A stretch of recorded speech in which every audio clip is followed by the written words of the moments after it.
It's Dee Dee on the spot.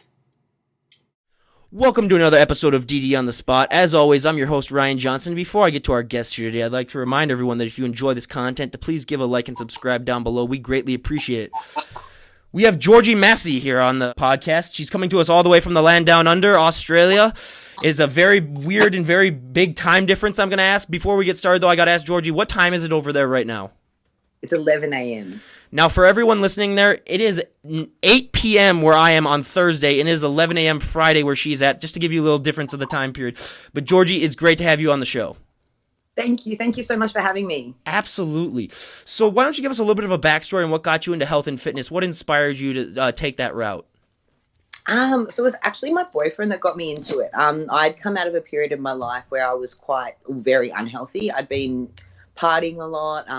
My nutrition was disgusting. I was eating mostly fast food and chocolate and takeaway. So when I started dating my boyfriend, he was very into the gym and sort of encouraged me to get into it.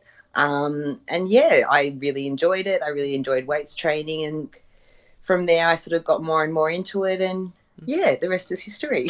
So what was the biggest difficulty for you starting out weight training? Was it the constant working out? Was it the nutrition? What was it for you? Probably the nutrition to start with. So, I had gone from obviously eating very unhealthy to trying to clean up my diet. So that was probably the longest process, trying to clean up my diet and work out what foods are healthy, because there's so much information out there. It can be a little bit overwhelming. So that was difficult for me. I think also just when my results plateaued a little bit, that was difficult. So obviously when I first got into the gym, I saw results really quickly because I'd gone from being very inactive, eating like crap, to suddenly cleaning up my lifestyle. And so I saw a lot of results really quickly. But then probably after about 6 months, they plateaued a little bit. So that was really challenging because I was like, well, I'm still doing everything right. Why aren't I changing still? Yeah. So when did you finally decide, like, hey, maybe I could like do a show, or maybe I could compete in this? Was there a certain moment, or did you get like a lot of peer pressure from people and then you finally just gave in? What was that like? It was sort of more, it was something I'd always wanted to do, but I was kind of in the mindset, I was like, oh, I don't even know where to start. Like, can I do it? You know, can I get to that degree of leanness, that degree of muscle? So I signed up with a coach, Nathan Williamson, who is an IFBB pro over here in Australia. And he encouraged me to sort of just lock in a show. He's like, you know, set a date and set yourself a goal. And yeah, so that was beginning of last year. I started working with him and did my first show last October. How did you do in that show?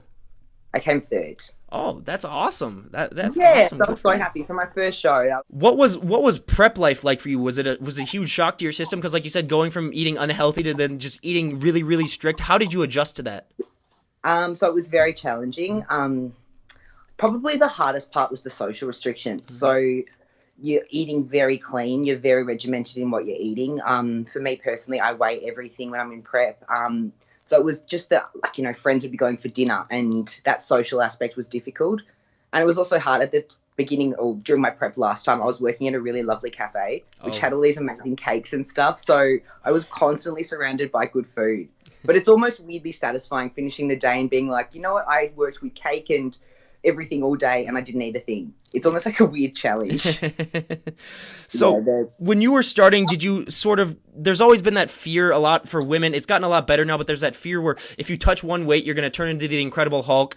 You're just going to get super huge. Did you have that fear starting out? And if so, how did you overcome it? No, I didn't at all, to be honest. That's really never been something that I've fallen for. I've never thought, oh, lifting weights is going to make women really bulky. For me, it was more, I think I overemphasized the importance of cardio. I kind of didn't understand that weights training can actually lead to weight loss. So I was smashing myself with cardio, and that was actually probably at one point in time preventing me from putting on muscle. So I think more education that helped me to realize what was working for me and what wasn't. We're going to break down this stereotype in 2 seconds. Georgie, can you give us a flex real quick? And I'll just show people that honestly, does she look like the Hulk right now? Does she look like The Rock? No, she doesn't. And that's just from healthy, and she's doing healthy eating and healthy weight training. So I just love to disprove that myth, because like I said, there's a friend of mine in college. She was always talking about like, oh, I don't want to go work out with you. I don't want to get too big. And then I even told her, I was like, the purse that you lift when we're going out all the time weighs as much as some of the dumbbells in there, and you are not getting huge from that.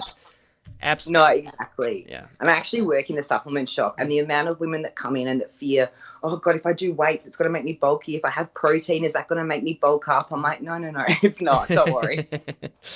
I actually had a lady once at a promo. So I was doing like a taste testing thing, and I had a lady say, I was like, would you like to try some protein? And she was like, oh no, not if it's going to give me muscles like you. I was like, one protein shake will not do that. But that's just one thing I could just never understand. I talk to all my guests about this. It's like, you are bettering yourself. You are making yourself a strong and fit person. You're making yourself a better person. I don't get why people would ever say anything bad about that. It's like, you're bettering yourself as a person. Like if you're trying to make yourself smarter by going to class and getting good grades, no one ever gives you crap about that. But if you're trying to better yourself physically, everyone seems to somehow have an opinion about it. It's just one of those things that I don't get. But do you find, I mean, in America, I think we're a little bit more accepting of people, like especially females who have muscle. In Australia, is it a little bit different over there, do you think? Look, it depends a lot. I feel like older men tend to respect you a little bit. I don't know, it's weird. Like sort of older guys tend to like it. Older women don't understand it. I think in sort of for younger generations, there's definitely a change in perception. I think both men and women now, probably anyone under the age of about 30 is now realizing that weights training can have a huge benefit, not just physically, but for me personally, it's helped me mentally as well. Like I feel like through weights training, I have become a stronger person, not yet mentally as well as physically. What was it like the first time when you were doing a show, when you put that tan on for the first time and you saw everything pop out? Most people don't realize, I mean, you see muscles that you never knew you had when you put that tanner on. What was that like for you the first time? Because you, like me, I mean, no offense, we are both very pale people. We are not blessed naturally with being the sun. I mean, what was that like for you the first time you put the tanner on? I felt ridiculous. I remember being up at the park. I had to take my dog up to the dog park, and I had 2 layers of tan on, and I just remember everyone looking at me like, what the hell? And I just wanted to tell everyone, I swear to God, I'm doing a bodybuilding show. Like, I don't think it looks good. But it does bring out the definition. It does bring out the muscles so much more. I was a little bit freaked out because obviously coming into a show, you deplete yourself.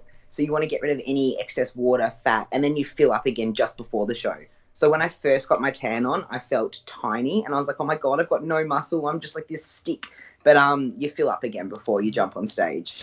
And I have a lot of up-and-coming bands on the show, and I like to ask them, like, what's the thrill like performing live? What's it like for you being on stage and being able to, show off all that hard work and having the crowd go crazy? What is that feeling like for you personally? It's a really cool feeling. It's a really cool feeling. Standing up there and knowing that you've done everything you can to create the best physique you can. It's awesome. You come off stage, regardless of whether you place or not, you feel like you've won. It's a really cool feeling. And how do you sort of, I mean, not that many people have the courage to go up there basically in a 2-piece. Where do you find that motivation? Was it kind of one of those things where you're like, I work my tail off, I'm just going to show off what I did, or did you kind of have to convince yourself to sort of get up out on the stage? Look, it did take it. That was for me a really hard part. For me, the training is the part I adore training, but I'm not overly confident in sort of like, I'm not confident on the beach. Like, that's never been me. So getting up on stage, I've never been a performer either. So getting up on stage in a bikini was something that was probably the most confronting aspect of everything for it. But you sort of get to the day and you're like, you know what, I've put everything into this. I've been working for me, it was about 16 weeks before, plus longer, putting on the muscle. Like, you literally have worked your ass off to get up there. And you're like, you know what, I'm just going to show it off. You sort of you just don't care. Yeah. You're proud of yourself. Absolutely. So what did you have to eat immediately after your show? Oh, do you actually want to know? It's so disgusting. Absolutely.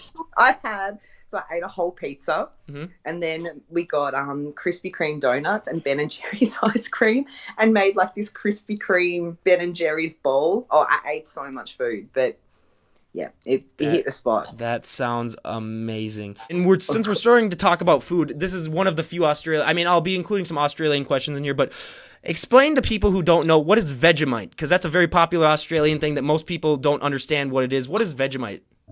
It's a spread that you can put on, like you put on toast or whatever, and it's very salty. It's like a deep black color, I suppose, and personally I love it. I love it with butter on toast, but a lot of people who aren't from Australia can't stand it.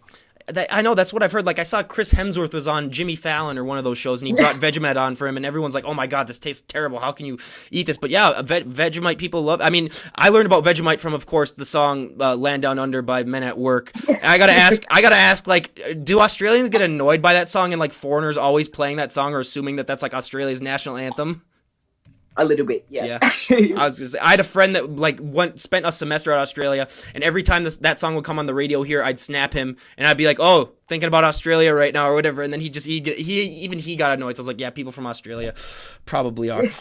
But when it came to post show, one thing that I like to especially ask the guests that we have on the show is, how did you do with? I mean, people don't realize, like you said, you've put 16 weeks into looking as great as you do right there, but you're not going to look that great forever. It's probably going to last maybe a few days afterwards. How do you prepare yourself mentally for knowing that, like, hey, I am going to gain some weight back. I'm not going to look this good. Was that a struggle for you mentally? Look, surprisingly for me, it wasn't as much. I know a lot of people do struggle post show. For me, the way I deal with it, I set myself other goals. So I'm also at university. I'm studying to be a teacher. So I sort of focused on that. I focused on increasing my strength rather than so much aesthetic purposes, training for aesthetics sort of things. So I changed my goals. So I made sure I had goals post shows, because I think if I had just, that show was my only goal, and then I came out of that, and obviously you put on weight, you can't stay at the stage, what you are for stage. You can't stay that for a long time because it's not sustainable. It's not healthy. So I think having other goals for me was a really big help. Obviously you do struggle putting on weight. It's something like, your abs disappear and lines that you saw that you worked so hard for very quickly disappear. But I was actually quite happy with how I dealt with everything, because I know a lot of people really do struggle coming out of shows, and they can it's called blowout, where you can put heaps of weight on really quickly, and it's not a nice feeling, and you can cause metabolic damage and stuff like that. So no, surprisingly, I felt all right coming out of the show. I thought I was going to be worse. Yeah. In an ideal world, what would your dream subject to teach be, and what would your dream age group be to teach? So I'm studying to be a primary school teacher, which in Australia is from about 5 years old through to about 13 years old. Oh, wow. But look, I'd really be happy with I want to be a classroom teacher rather than a specialist teacher, but I like the littlies. So anyway, from about 5 years old to 10 years old, I think. And plus, I mean, being in shape would really help dealing with those little kids too, because you gotta be on top of your game. They're running around the room. You gotta be. Love the muscle. Kids love muscles. They always want you to flex your muscles. Yeah. That's the thing that I found, because like I started working out when I was in college, and just young kids even coming up to me, and I always ask people this. When I started working out, well, for me especially, when I started getting bigger and developing more muscle, one of the annoying things for me is that people always would ask me to like help them move furniture, help them open pickle jars, help them do all that sort of stuff. Have you had to deal with similar stuff like that? Yeah. Yep. Everyone's like, "Oh yeah, Georgie, use your muscles. Oh yeah, Georgie can do it."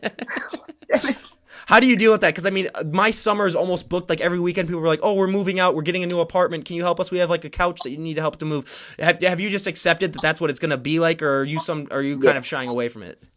No, I've just accepted it. Take it as a compliment, I suppose. Same here. I mean, it's like, I tell them, it's like, as long as it doesn't interfere with my workout later, where then I'm just so sore that I can't even work out, then yep, absolutely. And one of the big things too, probably my favorite question to ask everyone on the show is, when it comes to, the way that you look after you put on a certain amount of muscle and weight, it's very hard to buy clothes. How has that struggle been like for you, finding clothes that fit, finding stuff that works for you, and how have you sort of compensated for that? So I basically live in activewear. All I wear is gym clothes. I have to say, it is, you sort of think the more you get into shape, the more you're going to be like able to buy clothes. But for me, it's really difficult because I've got quite a wide back, because I've got quite big quads, wide shoulders. I was going to say your traps are just absolutely huge, and I was like, oh my God. So finding summer clothes, like summer dresses, that's really hard, because I'm like, they don't do up across my back, or if they'll fit across my back, they'll be too loose other places.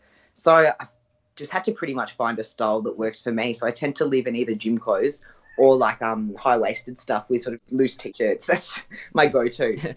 I've always said out there, for anyone listening on the podcast, if anyone out there is planning on like building a new clothing line for like fit people, that's $1 billion idea. So get on that. You will be like the next, you'll be the next big deal. Just build something. And like I said, I mean, it's ridiculous. We had one girl on who literally hadn't worn a dress for like 6 years because she's just too big for it. She just can't do it. And that's just, I mean, that's just, I'm not at that point just yet, but have to stay away from certain styles. Mm-hmm. Yeah. How have your parents reacted to your change, and how have your friends, has it been mainly positive?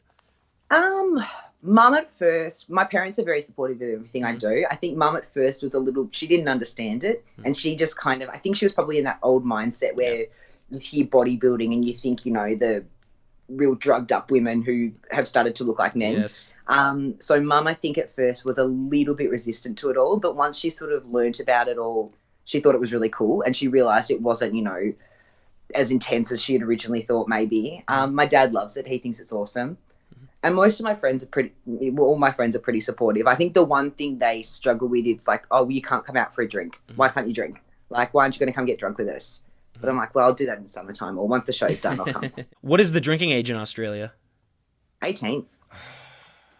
You guys are so lucky. I had to wait until I was 21. I'm 24 now, but yeah, that was a huge struggle. But yeah, you guys, I mean, all these other places have drinking laws, but that could be a whole different podcast that we could get into. And I'd get too upset, so we're not going to get into that right now. but have you had to get used to? I mean, you're probably going to get a few stares. You're going to get a few people, judging you. Has that been a rough adjustment for you? Just sort of learning to, let it roll off your shoulders and just sort of pay them no mind.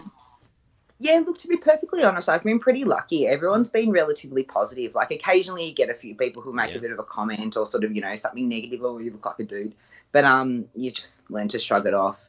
And I suppose I'm lucky in the sense I've got enough support, like positive support around me, that I can brush off the haters or the negative comments. Mm-hmm. Yeah, absolutely. So what is your ideal day of nutrition during prep? What do you normally eat? Are a lot of people, bodybuilders, they have like 6 meals a day. Do you follow something similar to that, or what is your style like? So I'm currently just over 3 weeks out from a show, so it's probably a good time to, if I talk about what I'm eating at the moment. So I'm currently eating 5 meals a day. I've still got carbs, I've still got fats, so I try not to restrict food as such. So my day at the moment, for breakfast I have beef. I have with veggies and avocado. Next meal is fish. Next meal is rice and fish, which is my pre-workout meal. Post-workout is kangaroo mince, which is very Aussie, and rice. A kangaroo is actually a really good meat over here because it's so lean.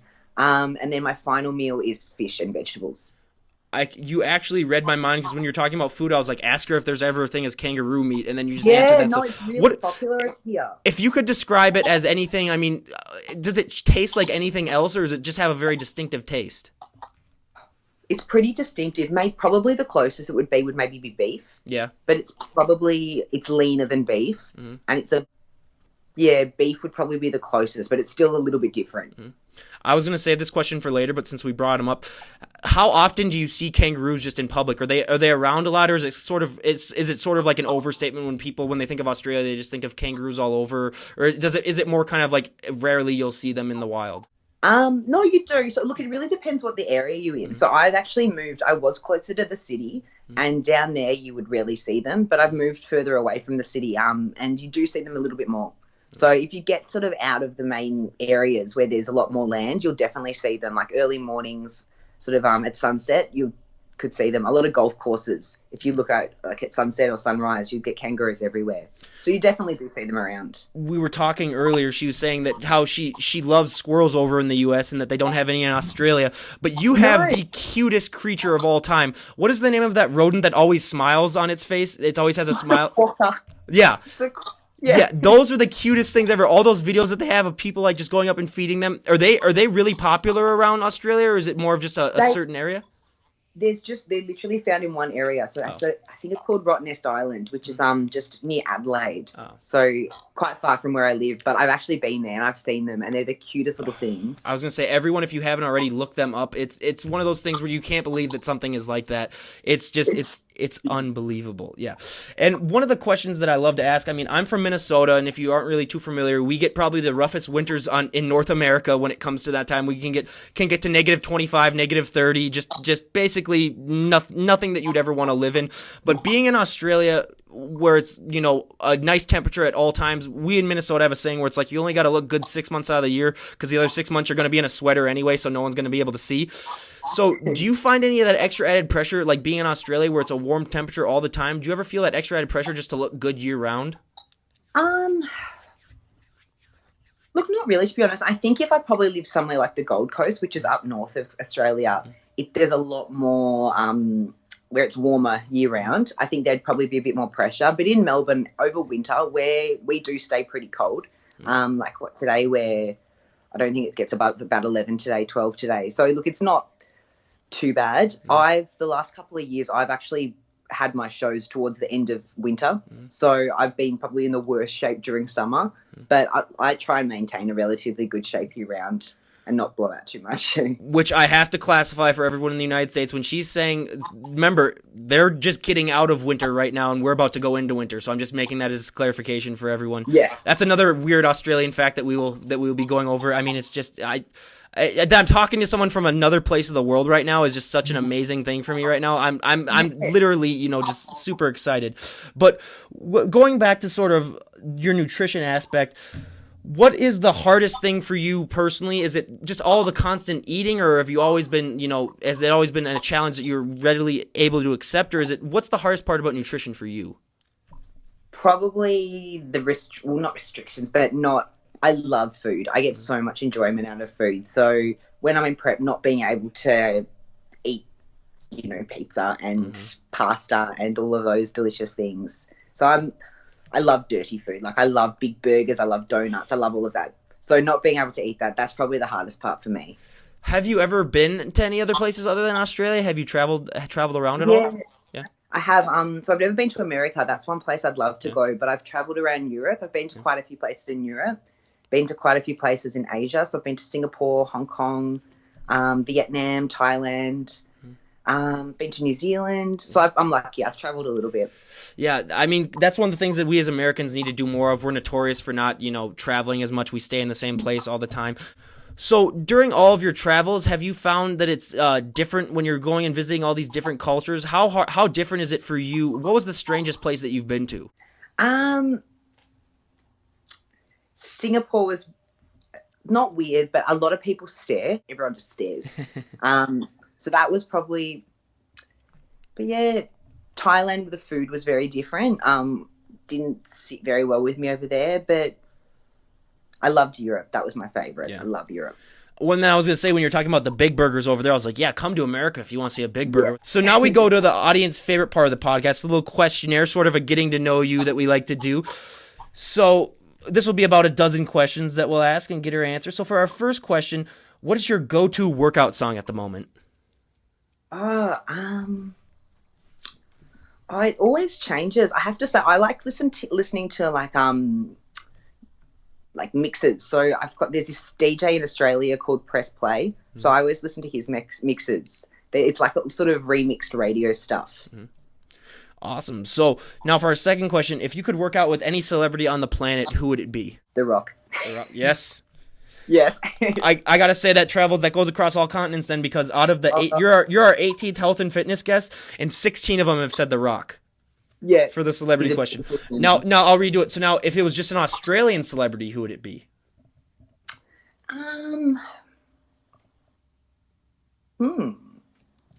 Josh Lenardowitz, who is a big Australian bodybuilder over here. Yeah. I was thinking maybe it'd be like a Chris Hemsworth or something like that, but no, you went with Josh. About that one. That one, yeah, that too. yeah, that too. Yeah, that too. That's the one thing about Australians. You guys really do know how to produce a lot of actors and actresses. It's really surprising when you think about it. And they're really popular over there as well. I don't know if it's maybe their sort of relaxed nature. Yeah, well, Margot Robbie is one of the most popular actresses over here by far. Yeah, for sure. Oh, she's gorgeous. Oh my, yeah, don't even get me started. Yeah, Wolf of Wall Street, she was so great in that. Yeah. So for our third question, if you could train any celebrity on the planet, who would it be? Ooh. Oh, that's a good question. Ellen DeGeneres, because I think she'd be hilarious. That's the problem. That's we've had that answer 3 times, and the only problem I have with that is that she'd be so funny that you wouldn't be able to get a workout done. That is true. Yeah. Well, you'd get an ab workout at least. That's exactly the Yeah, absolutely. So, yeah, you would get a workout of sorts done. So now, what is one item that you always need to have in your fridge? Water. I always have water. And I always have... What else do I always have in my fridge? I always have vegetables. Always veggies. Yep. For whether it's to be snacking on if I get hungry through the day, like carrots and stuff. But, always veggies. What is one habit of yours that you wish you could break? Chewing my nails. Chewing my nails, yep. Yeah, I've done it my whole life. Yeah, I had a friend in high school who did the same thing, and every time I had to tell him, I was like, dude, stop chewing your nails. I can hear it. Stop chewing your nails. But, yeah, For sure. It drives everyone nuts around me, Oh, but I don't even realize I'm doing it half the time. Well, and plus, I mean, when you're in prep, that can sort of be a thing to sort of pick your brain at. Maybe that can be the one thing you can eat then, or at least numb on or something like that. So, Yeah, exactly. I mean, it's something. What was the last TV show that you binge watched? Jersey Shore, the family vacation. I am a huge Jersey Shore fan. Like I'm the perfect age where I don't know how old you are, but I'm 24, so I was the perfect age where I was just in high school when the show started. Like I was like a freshman. It was the same. I was a freshman when it started, and I was a senior when it ended. But yeah, that was the show back in the day. It was. Oh my God! I had a lady on a couple of days ago who was from Jersey, and she was Italian. So I was like, okay, how big is the stereotype over there? How many Guidos have you seen in the gym? And she's like, you don't see that many, but when you do, you know that they're Guidos just by the way that they look. But wasn't there an Australian version of Jersey Shore? Yeah, it wasn't very good. I was gonna say those ones that they try to do. I was like, I'm sorry, but you only Guidos can be Guidos. You can't get people from other countries. But what is your favorite TV show of all time? I love Friends. Friends is one of my favorites of all time. Yeah, probably Friends. That is the quintessential, and that's the go-to. And since you are the latest person to bring it up, I will have to mention that do you remember in Friends the girl that plays Ross's ex-girlfriend who plays she was the blonde? Oh, the one who the one who's a lesbian, yeah. Yes. Yeah. She's going to be on the podcast in a month. Is she really? Yeah, I messaged her and I said I'm a huge fan of the show, and then she started this new non-profit company that I was gonna have her come on and talk about it. So yeah, I'll definitely send you the link when she told her. And I was like, you do realize that we're gonna talk about Friends half the time? And then she's like, oh yeah, that's fine. I get Friends questions all the time. So I was like, I am going to unload everything that I've always wanted to ask anyone on Friends on her. So yeah, but yeah, Friends for sure. What is your favorite Friends episode? I love the one. Actually, I love the last one. I always cry. I've seen it so many times, but every single time when she got off the plane, and oh my God. No, yeah. My favorite one is the one with the prom video where she finally sees that he tried to go with that. That's one of those where the first time I saw it, I was like, oh my God, this is great. Or the one when they break up, and when they break up, that's always one of the best moments too. They had such great chemistry. Every episode, I get so invested in it. Oh yeah, I feel like they're friends. Absolutely. It's just one of those such timeless shows. And I don't know about syndication here, but we have it going on 3 channels almost all day here. So you're going to watch an episode, at least a part of it, at least once a day, where you're going to see like 2 minutes of it when you're walking around. But now, what is your favorite flavor of ice cream? Ooh. Probably choc mint. Choc mint, yep. Or cookies and cream. Oh yeah, mine's cookie dough. You just get me a cookie dough, but oh my God, yeah, that's it for me. What is one thing that you find funny that most other people don't? When people fall over, and I know that's really mean, but yes, I always have on my tongue. Yeah. Have you ever? Now, speaking of which, sort of, how was it wearing the high heels during your bodybuilding shows? Were you nervous that you were going to fall over?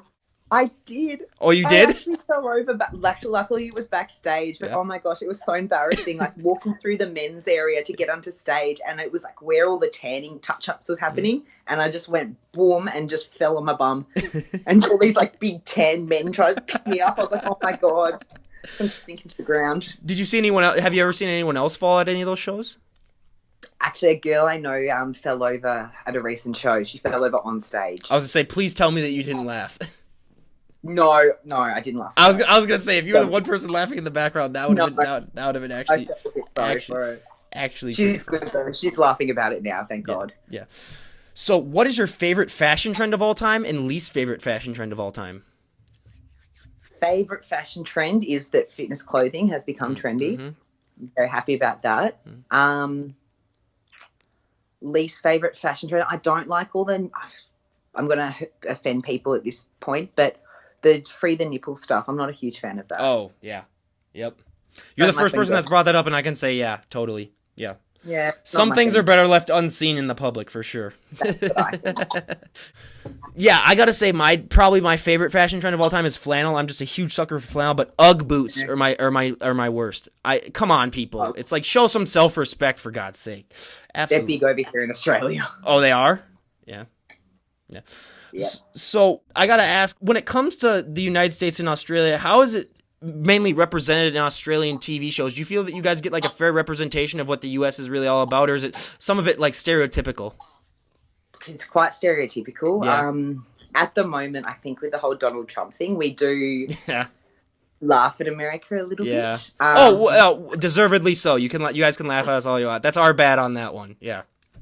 Yeah, but no, it's perceived as a very overweight nation, which I'm not sure whether or not it actually is. I am lucky because I live in the fittest state in the country where like we're a hugely forested area, so like we have so many bike trails and natural walkways, so everyone is out and like, and plus like when it's as cold as we get in the summer months, everyone just overdoes it and just works out like insane amounts to make up for it. So that's why. But yeah, there is, if you go like down south or in other areas, definitely you're like, oh my god, how are these people like alive? Like they're gonna die at 40. It's bad. And a lot on shows everyone just talks about how everyone thinks that we're just a bunch of gun-toting, just rednecks and stuff like that. Yeah, which, I mean, I do own a gun personally, but never like use it in anger or anything like that. So I do somewhat fit into the stereotype. And now for a few more of our questionnaire questions, what is one item that you would die to have if it went up for auction? Ooh,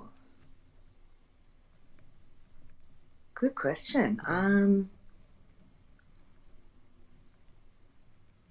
My goodness, I don't even know. Something I would die to have.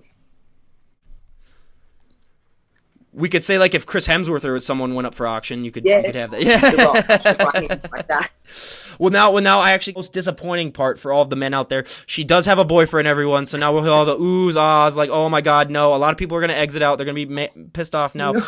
But now that we get to that part, I'm just a huge sucker for those stories. So why don't you tell everyone how you met your boyfriend? We actually met at a nightclub, which is disgusting. But yeah, we met at a club. So he knew we had a mutual friend and we met through them. And then he added me on Facebook and we started talking on Messenger. And yeah, he took me on a date to the movies and I was so late to our first date, but that was all right. Oh, you were late to the first date? Oh, that's a big...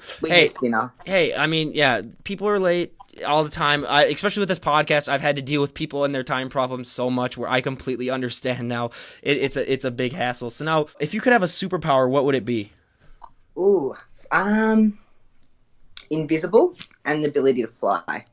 Thank you. The person that I just had on right before you said fly too, and I agree that I'm the only other person that said that. One person said that they want to read minds, and I'd say you would not like what you would find. You would hate what you would find. You would realize that like you really had no friends out there if you could read everyone's mind. No, yeah, absolutely. Yep, absolutely. So now, lastly, if you could change anything about the sport of bodybuilding or health and fitness in general, what would it be? The amount of misconceptions out there and the amount of false information. I think it's been overcomplicated a little bit. Like obviously with what I do, there is quite a lot of science, but for the average person, it's a matter of calories in, calories out. And I think that's been overcomplicated. There's so much conflicting information out there now that people almost become overwhelmed and it's just too hard. So I think if we were able to simplify that information being presented, it might make this healthy lifestyle seem a lot more attainable to the average person. Have you thought about doing any training or like helping people work out, or have you done that before? Is that ever a goal of yours?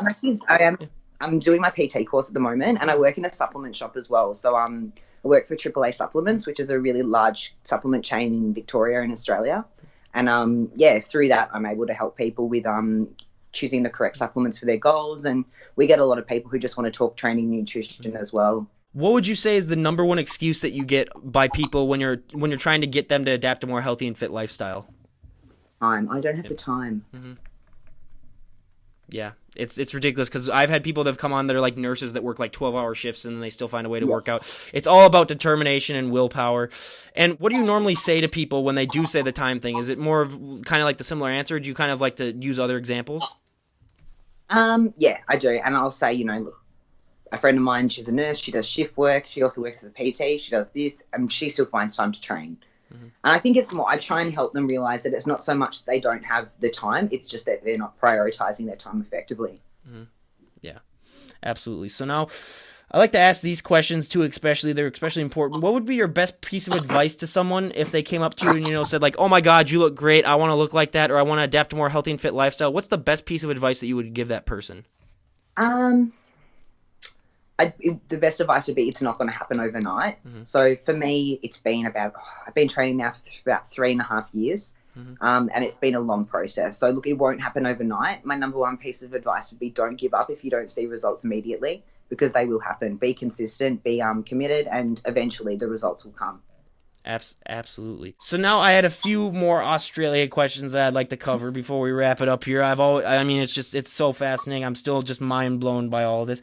So in Australia, what is your guys' current situation when it comes to sports? What is the big sport in Australia? Is it rugby? No, look, it depends again which part of Australia. Oh, so okay. in Victoria, I'm in Victoria, which is again down the bottom, and AFL is huge here. So Australian rules football. Oh. So it's our own form of football, which is played with like an oval ball, and it's really confusing to anyone who's not familiar with the game. And we've got finals fever at the moment. So the grand finals in a couple of weeks. So that's the big game at the moment.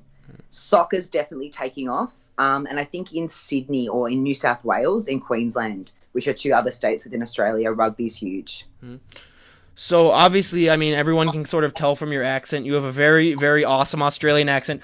How many different accents do you think they have in Australia? Because, I mean, obviously in the States here, we have probably about like 7 or 8 different really distinct ones. How many distinct ones do you have in Australia, you'd say?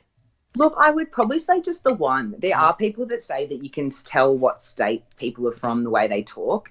I think Perth or Western Australia is meant to have like a slight twang. All in all, I think we all sound relatively the same. Yeah. And what would you describe as the overall feel? I mean, Australians kind of get that vibe as sort of laid back, just really carefree. Is that an accurate representation, in your opinion, of how Australian people tend to be? Some people, yeah. Yeah, look, compared to other, like, my dad works for a German company. Oh, compared God, yep. to the people he works with, definitely. Yes. Yeah, look, I think as a whole we are pretty relaxed. We are pretty casual. Trying to tell a German person a joke might be the hardest thing on the planet. Yeah, definitely. After about 8 years working for this company. Yeah, absolutely. So like you said, you're preparing, you said you're 3 weeks out from a show now? Yeah, just over 3 weeks. So what is the show going to be? Where is it at? It's up on the Gold Coast, which is in Queensland in Australia, and it's with a federation called the WBFF. Oh. So I actually competed with a different federation last time. I've changed. And it's on October the 13th. So, nice. Coming up. So at what point did you start this prep? Was it 10 weeks ago or was there a certain time? I did a 16-week prep, so 13 weeks out. Wow. Yeah. So at what point do you start to, kind of get sick of the constant eating or what you're eating? Is that start out early in your preps or has it gotten better as it went on? I probably at around the 6-week mark had a bit of like oh my God, really, like, do I have to do this still? And then probably from about 4 weeks, it got like about beginning of last week, the head got in the game again. I was like, okay, we're close. So I reckon around the 6-week mark, it actually gets more challenging. And then as you get closer to, you're seeing changes daily. So that's really motivating and it encourages you to stick to your plan and to not cheat. And Instagram can be such a huge positive influence on people. I mean, just posting and getting all that positive feedback. How much of that really is important to you when it comes to, keeping you motivated to keep working out, seeing that you do have a huge support system, and the fit community is a really supportive system. It is, yeah. No, it's really lovely, and I'm very lucky that I've got a very positive engagement with me. I don't get very many negative messages, negative comments. I know there is quite a few people who will get that sort of stuff. I don't, so I'm very lucky in that sense. It means a lot. So I always love, just little messages from people, whether they're friends or complete strangers, oh, you're doing really well, you're looking good, hope everything's going well. Or even just if, I've had a tough day or a tough couple of days, people, keep going, you've got this. And yeah, it's really nice. I really like that aspect of social media. Mm-hmm. So everyone has those days, even I have those days where you feel just like a zombie and you don't feel like working out. You're just like, oh my God, I don't want to do this. What are some tips that you do or some tricks that you do in order to trick yourself to sort of go in? Is it more of just a mental, like, I'm going to the gym and that's final? What do you use? Definitely positive self-talk. Like, no, it's going to be good. You're going to get in there. You're going to have a good session. Training with a friend. So having someone else or for me, I often will train with Steve and my boyfriend, or I'll get a friend to train with me. That's really motivating. For me, I also watch people on social media. So like, chicks that I sort of look up to or guys that I look up to I'll watch their videos or watch, if they've got a YouTube channel, watch that, and that gets me really motivated. Who is your like go-to fitness icon? There's a girl in Australia her name's Asha. She's amazing. I also really like Hattie Boydell in Australia. Yeah. She's amazing. Mm-hmm. She was one of the first people I followed. Yeah, she's unbelievable for sure. And she's honestly the nicest person you'll ever meet in the history of the world. Like how she comes across on her social media is exactly how she is. She's gorgeous. And what is one thing I forgot? This is on the questionnaire that I forgot to ask. But what is one thing that people would be surprised to know if they met you in person that follow you on Instagram?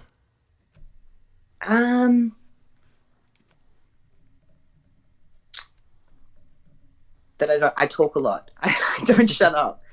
And also how tall I am. I'm very tall. How tall are you? So I'm about 175 centimeters. Wow. Yeah. So I'm just doing the math right here. That's like 5'9", 5'10". In feet. Yeah. So I'm 6'2". So being tall, I kind of realize how hard it is to put on some muscle. Did you find that to be a little bit harder for you being so tall? Yeah, definitely. Yep. Especially through my legs and arms. I'm quite lanky. Yeah. So and actually my last show, that was one of the things I needed to grow my arms heaps. I just ended up looking very lanky on stage. Yeah. So it was it's funny, you always want when you don't have, because the amount of short girls go, I wish I was as tall as you. And I'm like, yeah, but look how much easier, it's so much easier to look muscly when you're smaller. That's what I say to all my short friends. Absolutely. So did you find that was an extra that really played against you during your first competition, being that you were probably a lot taller than all the other girls? Yeah, and I think also you can sort of work your posing to hide flaws, and I didn't do that effectively. So I think this time I'm going in with a bit more of understanding of poses that suit my body, and I think that will help as well. But yeah, I think definitely it didn't work in my advantage being so much taller than everyone on stage. I was a head taller than any other girl in my competition. Was posing a challenge for you to learn, or did you pick up on it pretty quickly? Yeah. No, it was that was probably one of the most challenging parts for me. I've never been a performer. I've never done anything like that. I haven't come from a dance background or anything like that. So for me, posing was probably the most challenging part. What is your favorite pose to do and least favorite? I like doing the side poses. Yeah. And I don't like the back pose. Yeah. That was for me. Yeah. Well, because in that one, you really have to show off everything because your back is just so, it's got so much stuff in it where you really have to show everything. It's really, really a hard thing to master. So I was going to ask, do you and your boyfriend ever get competitive in the gym, sort of trying to one-up each other, trying to outdo each other, or are you guys just very supportive? No, we're very supportive. I think... Yeah, we're pretty supportive of each other.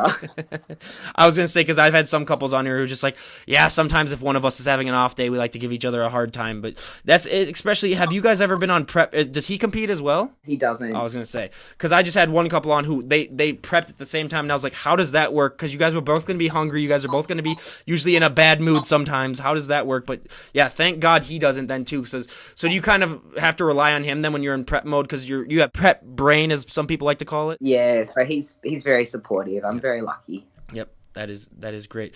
So before we wrap it up here, I have asked these two final questions to every guest, and I just love to get their answers. Now, for the first question, if you could talk to the 18-year-old version of yourself, what would be the best advice that you would give her?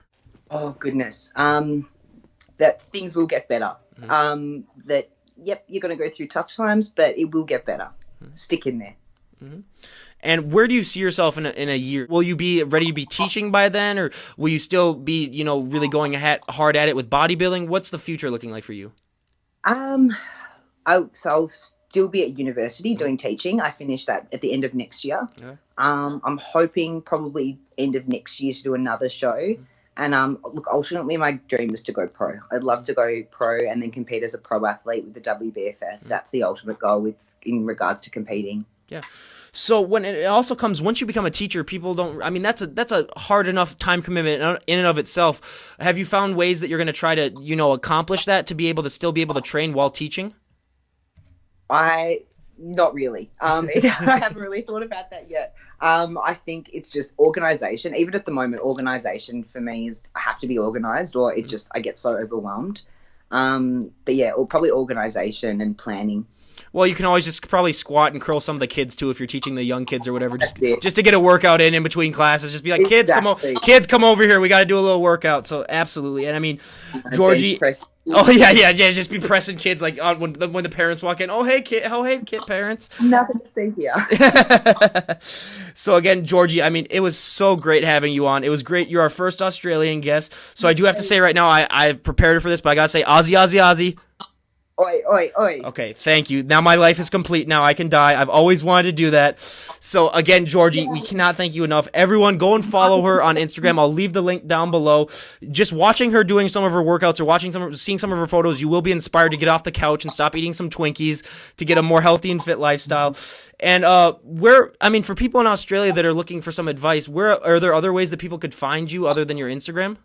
Yeah, so I work at AAA Supplements in Hyatt. So that you can reach out to me there.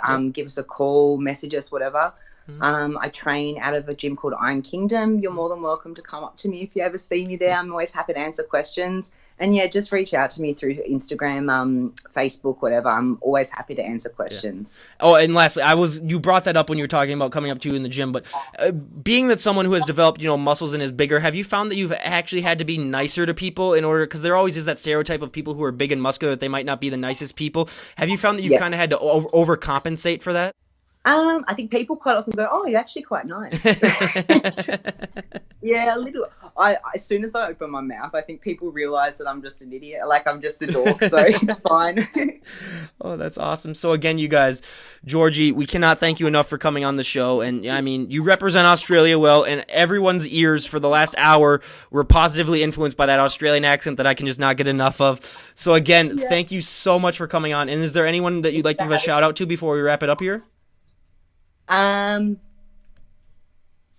give a shout out to my amazing coach, Jared Hustler. He's awesome. All right, Jared. So he's looking after me during this prep. All right, Jared, thank you for doing all that you do with her. And again, George, we cannot thank you enough for being on the show. And this is Ryan Johnson. Absolutely. This is Ryan Johnson, DD on the spot, signing out. Have a great day, everyone.